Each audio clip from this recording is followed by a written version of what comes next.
kenapa kamu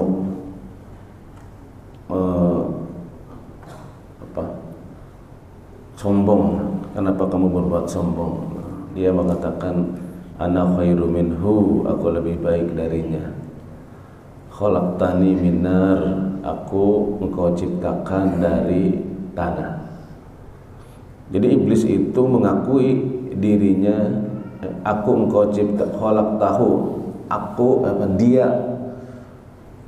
dia khalaqtani min nar wa khalaqtahu min tin. Engkau ciptakan dari neraka, dari api ya, dari api.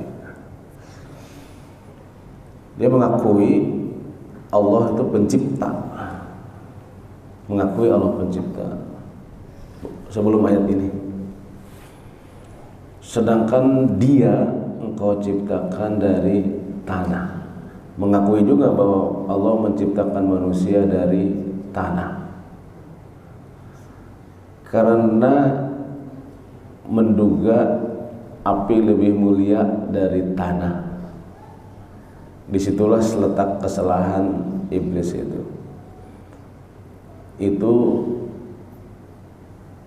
bangga dengan asal usul, bangga dengan asal usul. Kalau sekarang menyebutnya primordial. Dial itu lahir ya. Sebelum lahir, asal usul ya. Bangga dengan asal usul, atau ada lagi istilah lainnya yang bangsa bangga dengan atas bangsa lain itu. Apa namanya, Pak? Hah? Ada istilahnya itu ada. Nah, karena itu maka dia nggak mau diperintah sujud kepada Adam itu.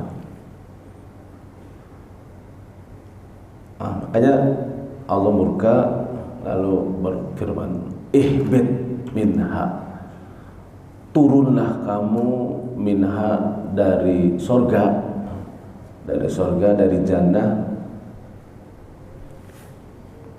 Niha itu domir yang sebelumnya pasti udah ada kata-kata sebelumnya. Makanya kita ada namanya marji'u domir, tempat baliknya domir. Domir itu kata ganti ya, tempat baliknya domir. Ya ke iblis, ke surga ini. Turunlah kamu iblis. Meskipun di sini nggak ada kata-kata iblis ya, tapi fiil amar sudah mengandung fa'il, pelakunya. Semua fiil amar sudah ada pelakunya. Misalnya uskut, diamlah. Sebetulnya udah ada uskut anta, sebetulnya diamlah engkau. Sudah mempunyai makna, ada mengandung fa'ilnya, dua kata sebetulnya. Turunlah kamu iblis, gitu. Minha, dari surga. Fama yakunu laka, fama maka tidak, yakunu ada, laka bagimu. Itu harfiahnya kayak begitu. Kamu tidak sepantasnya, Kalau harfiah tadi fama maka tidak ada, yakunu ada, laka bagimu. Maka terjemahnya kamu tidak sepantasnya. Maksud tidak boleh ada sifat sombong itu. Tidak pantas kamu mempunyai sifat sombong itu. Anta takabbaru, bersikap sombong, menyombongkan diri. Anta takabbaru fiha, padanya, di dalam surga itu. Jadi surga tidak diperuntukkan untuk orang sombong. Yang sombong aja dikeluarin. Yang sudah di luar sombong tidak bisa masuk. Itu logikanya kayak begitu. Logikanya itu mafhum mukhalafah, itu logika itu termasuk. Logikanya itu begitu.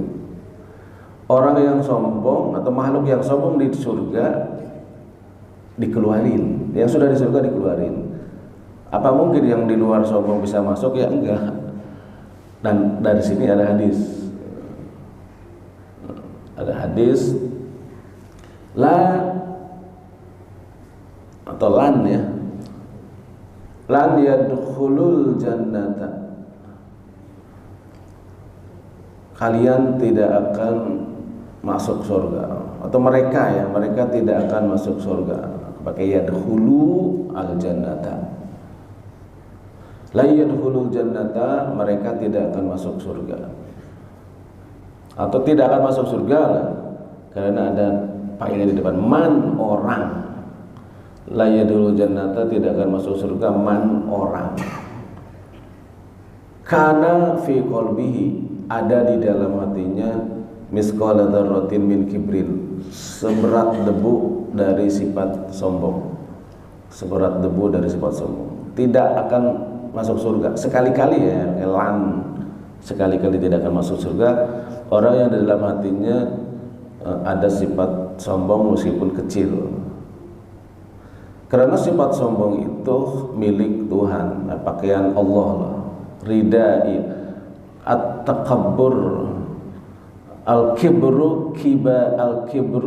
izari, pakaian sombong itu adalah pakaianku kata Allah. Itu hadis ya.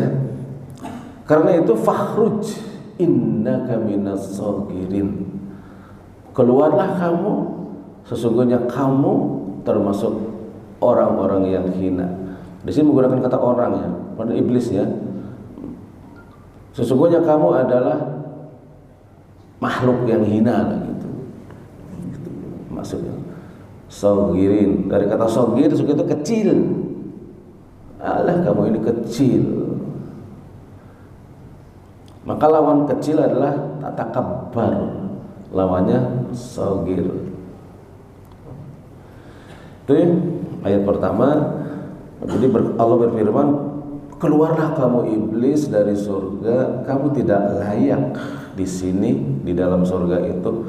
Kamu tidak layak bersikap sombong di dalam surga itu. Keluar kamu adalah termasuk makhluk yang hina.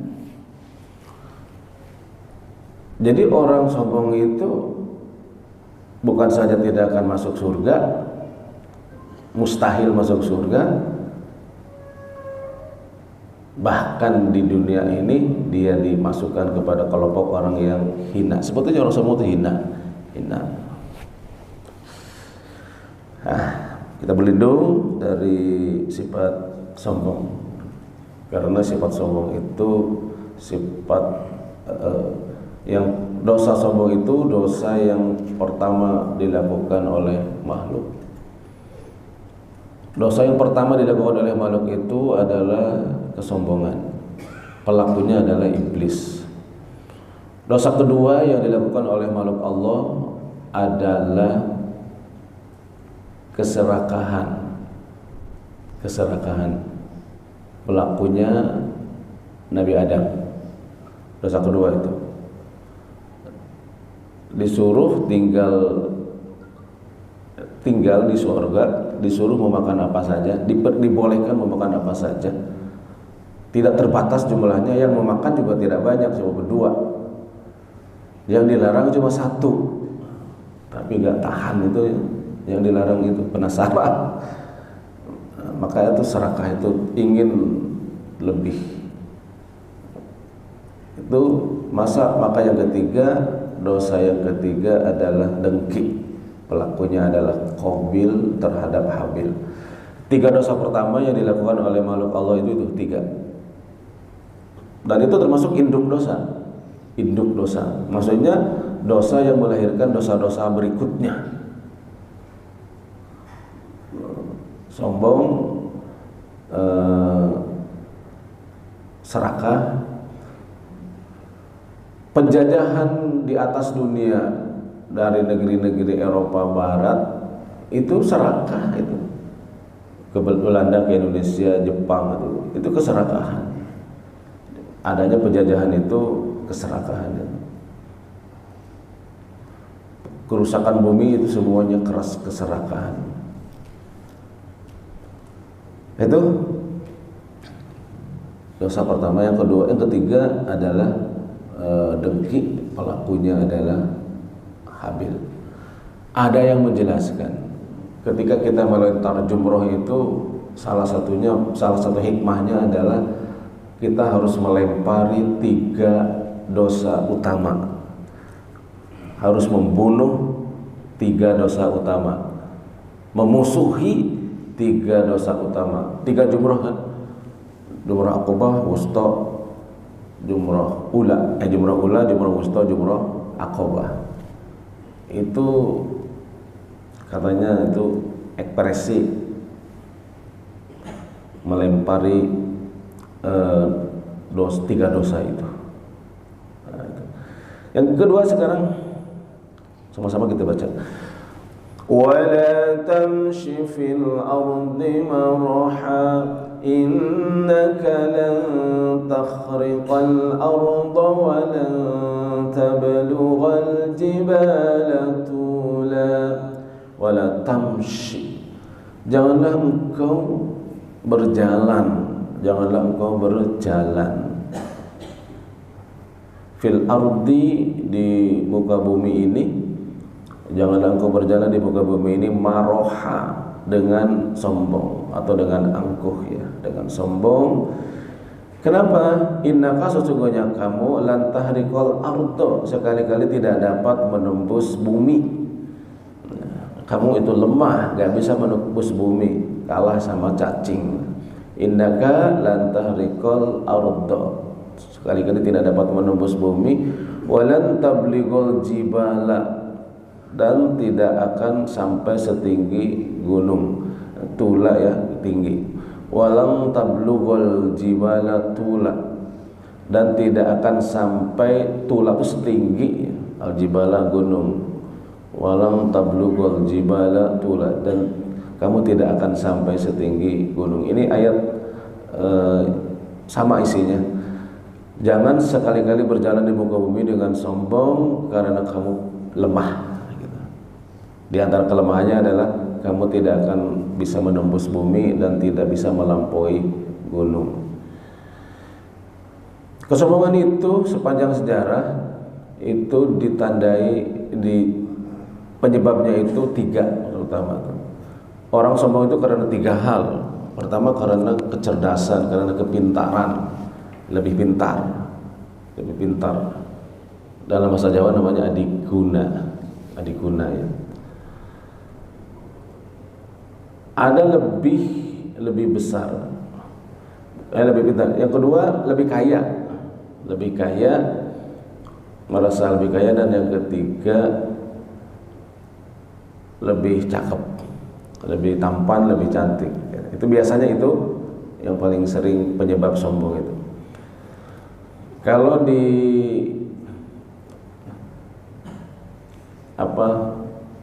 dalam bahasa Jawa itu, dunia ini seperti cokro manggilingan berputar, kadang di atas, kadang di tengah, kadang di bawah. Dan ini saya seringkali menyaksikan.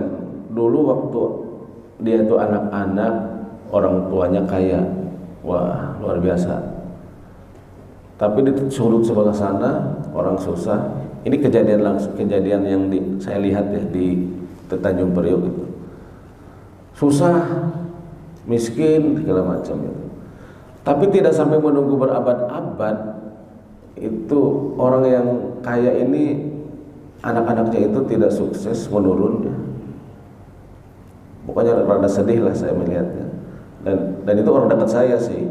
Tapi ini saya hanya cerita tentang roda hidup itu berputar. Nah, orang yang di pojok sana, yang susah, yang bandel, yang itu tuh, dia kuliah lulus di UI, kedokteran, bisa dipastikan apa nasibnya itu kan jadi berubah. Yang di pojok sana jadi ke atas, yang di sebelah sini jadi ke bawah. Ini semua jamaah saya yang saya ceritain itu bukan cerita dalam keadaan dalam cerita negatif. Dan di situ bukan 1-2 rumah yang kasusnya kayak begitu. Pada tahun 90-an berjaya nih. Ada beberapa orang berjaya di sebelah sini, di bawah. Tidak sampai lama, Itu hanya 20 tahun, 30 tahun itu, 20 tahunan ya sampai sekarang. Sekarang kejadian. Yang berjaya di atas itu sekarang ke bawah, Pak. Yang di sana, yang pojok sana, yang di bawah jadi di atas sekarang posisinya. Ini real, Pak, ini real. Karena itu kata Suryo Mentaram, tadi kan dunia seperti cokro manggilingan itu. Jangan adigang, adigung, adiguno. Karena hidup selalu berubah, tidak pada tempatnya. Adigang tuh merasa kuat ya Pak Nono ya. Adigang tuh merasa kuat, adigung merasa berkuasa, adiguna merasa pintar. Itu kalau tidak salah ya, merasa kuat. Hidup memang berubah. Saya cerita di Tanjung Priok, bukan di sini. Pasti di Taries juga ada, di Aries juga ada. Yang dulu begitu gagahnya, begitu hebatnya, sekarang menyedihkan. Orang melihatnya mengenaskan itu. Tapi jangan diteruskan Bapak jadi berpikir macam-macam, kemana-mana pikir. Udah. Satu lagi, pendek ayatnya. Nomor 5, kita kan tidak tafsir panjang-panjang, namanya juga tadabbur itu hanya mengambil pesan ayat. Oh, yang penting udah kita tahu ini pesannya jangan sombong kayak gitu. Tapi sombong definisinya menurut hadis adalah al-kibru batarul haq wa ghamtun nas. Ini ada pertanyaan sahabat kepada Rasulullah, "Ya Rasulullah, aku ini suka sendal tuh bagus, pakaian bagus." Itu selera tinggi kan namanya ya. Apakah itu sombong? La, kata Rasulullah. Innallaha jamilun yuhibbul jamal. Allah itu indah, menyukai keindahan. Jadi kalau perlente kayak Bung Karno itu perlente dalam bahasa lainnya namanya charming. Nah, Bapak jarang dengar ya bahasa charming.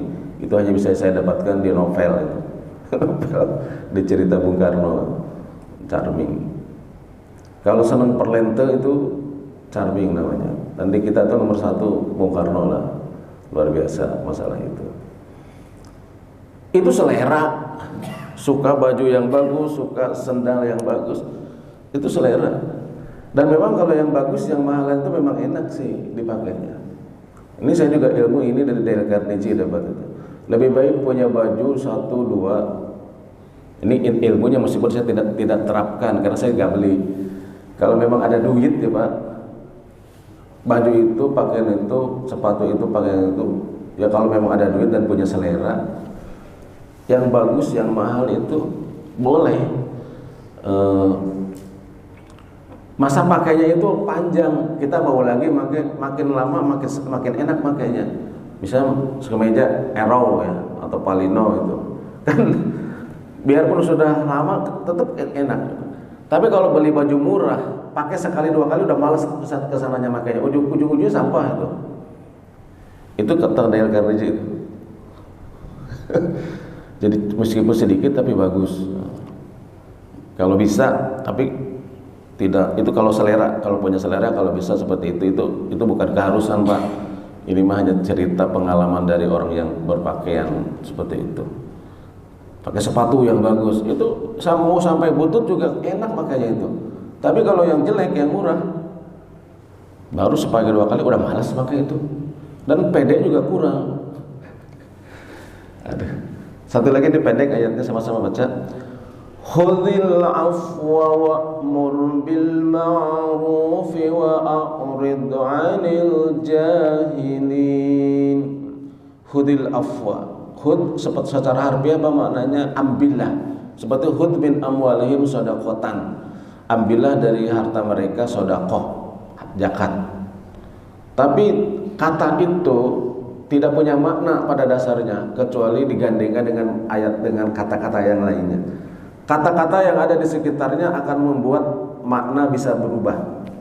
Itu kaidah bahasa apapun gitu. Misalkan kata bisa, itu tergantung kalimatnya.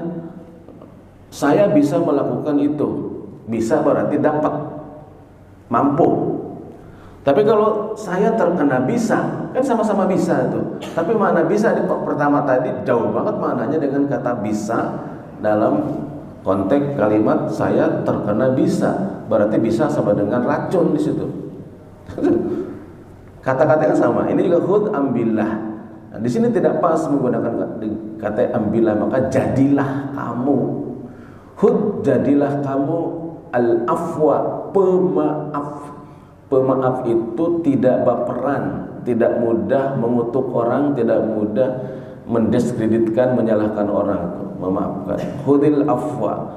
Ada orang, kita lagi jalan di mobil, tiba-tiba ada seong, menyalip gitu. Lalu kita kutuk gitu. Nah, itu kita tidak jadi pemaaf saat itu. Tapi kalau kita santai aja, awales aja, cuekin lah itu. Tidak usah dihiraukan. Nah itu namanya pemaaf tuh kayak gitu. Tidak apa-apa itu dihukum, disalahkan apa-apa itu. Kalau hal-hal yang bisa dimaklumi lah maklumnya, itu namanya memaafkan. Yang bisa memaafkan hanyalah orang yang punya rasa cinta. Seperti orang tua kepada anaknya. Itu kemampuan memaafkannya akan lebih tinggi daripada kita kepada yang lain. Kenapa? Karena tingkat cinta orang tua kepada anak besar, maka jadilah dia pemaaf. Untuk menjadi pemaaf memang harus menjadi pecinta dulu. Pecinta itu suka memaklumi, memaafkan. Khudil afwa. Berkali-kali anak salah, orang tua tetap memaafkan. Karena apa? Karena ada kasih sayang. Jadi ada modalnya itu. Memaafkan itu hanya sekedar ekspresi sebetulnya. Ekspresi dari sifat kasih sayang itu. Atau salah satu buah dari kasih sayang itu adalah memaafkan. Lawan dari yang atas tadi sombongnya. Wa'mur bil ma'ruf. Nah, kenapa harus punya sifat memaafkan? Wa'mur bil ma'ruf, suruhlah orang berbuat baik. Untuk menjadi pendakwah harus punya sifat memaafkan, karena banyak orang nanti yang nolak. Kalau kita ngajakin orang sholat, ditolak. Kita kan gedek, sebetulnya kan gedek kalau tidak sabar. Tapi kita memaafkan kan enggak. Jadilah pemaaf dulu kita, lalu beramar ma'ruf lah. Mungkin ceramah kita tidak dengarkan orang, lagi ceramah ditinggalkan orang. Itu kan bisa sakit hati kalau kurang-kurangnya ikhlas. Bapak bisa merasakan orang lagi bicara, orang ngobrol misalnya. Itu siapa? Sampai teriak-teriak itu Jujewo Tejo ya, sampai dipiralkan itu, keluar kamu, itu tinggi banget itu, sampai dia berkali-kali mengatakan jangan kamu, gak usah diulangi lah, viral itu di TikTok ya. tapi gambar yang lain, tapi suaranya suara dia waktu di IELTS itu. Khudil, jadilah pemaaf. Boleh jadi dakwah kita, amar ma'ruf kita tidak didengar orang, dicuekin orang, bahkan ditolak orang. Maka milikilah modal pemaaf dulu di depan. Ini kan dakwah Rasul. Ini ayat ini kepada Rasulullah sebagai dai ya. Wa'rid anil jahilin, berpalinglah dari orang-orang yang bodoh. Maksudnya jangan terlalu diopenin, jangan terlalu dianggap serius kata-kata, sikap orang-orang awam yang bodoh itu, jangan terlalu. Kalau kita ingin menjadi pendai, karena ini ayat yang turun sesuai berhubungan dengan dakwah Rasulullah terhadap orang-orang jahiliyah. Ini jahilin. Setelah dakwah sembunyi-sembunyi, lalu ada perintah dakwah terang-terangan, diawali dengan ayat wa anzir ashiratakal aqrabin, berikanlah peringatan kepada keluargamu yang terdekat. Ayat yang berikut turun berkenaan dengan dakwah terang-terangan itu adalah ini. Salah satunya khudil afwa wa'mur bil ma'ruf wa'rid anil jahilin. Kalau mau jadi dai, jadi pendakwah, Jadi semua kita pendakwah Bapak-bapak, cuman beda peran aja. Ada yang perannya ngajar, berbicara, tapi ada yang perannya memberikan coaching, menjadi leader, pemimpin, segala macam ada. Semua kita pendakwah. Kalau kita mau jadi pendakwah harus mempunyai sifat pemaaf, jangan baperan. Kemudian suruhlah orang berbuat baik, wa'arid anil jahilin, berpalinglah dari orang-orang bodoh itu, jangan terlampau dihiraukan kata-kata kasarnya, sifat-sifat buruknya jangan terlalu dihiraukan. Nah, saya kira itu di sini temanya maafkanlah kesalahan orang lain. Kemarin juga sudah disebut di surat Al-Asari'u ini, di surat Ali Imran 134. Saya kira demikian hari ini. Insya Allah besok ketemu di nomor 6. Berbicaralah dengan nada halus dan bersopan santun, gitu ya. Rendahkanlah suaramu. Ini ayat-ayat tentang berhubungan dengan orang lain. Sekira itu, subhanakallahumma wa bihamdi, asyhadu an la ilaha illa anta, astaghfiruka wa atubu ilaik. Terima kasih atas segala perhatian. Mohon maaf atas segala kekurangan. Assalamualaikum warahmatullahi wabarakatuh. Waalaikumsalam.